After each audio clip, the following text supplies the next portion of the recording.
Sa report nga natala sa kapulisan ni adtong Hulyo 10, 2024, bandang alas 12:41 sa kadlawon nakuhaan sila alias Liki ug alias Richard ug gidudahang Shabu nga gibana-banaan nga mo kantidad og 343,400 pesos.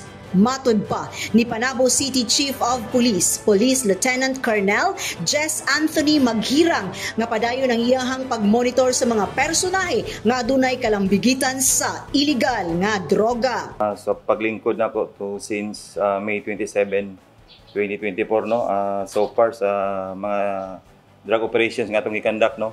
So mao pa kini ang nakita na ko nga pinakadako nga value sa drugs o volume sa drugs nga nadakpan sa atong mga operatiba. So far diri sa operation sa illegal drugs, anti-illegal drugs sa Panabo City. Sama sa akong gi-promise diri sa paglingkod nako as Chief of Police sa Panabo no. Mao gina ang priority pod sa akong leadership kay kanipod siya sa panpuni mandate po ni sa national government, sa atong regional director, sa atong provincial director nga i-sustain jud ang atong operations sa anti-illegal drugs. Sa kasamtangan, anaana sa kustodiya sa kapulisan ang duha ka mga sospetsado ug nag-atubang sa kasong paglapas sa Republic Act 9165 o Comprehensive Dangerous Drug Act of 2002 Section 5 ug 11. So ang akong hangyo is kung pwede una-unaon nila sa makadagang higayon ang ilang kaugmaon, silang pamilya, ang kapakanan sa ilang mga paryente, sa ilang mga silingan ug katibok community.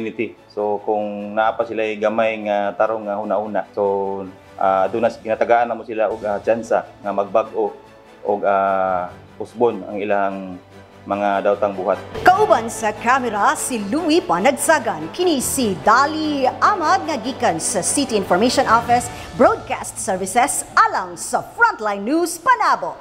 Importante, inform.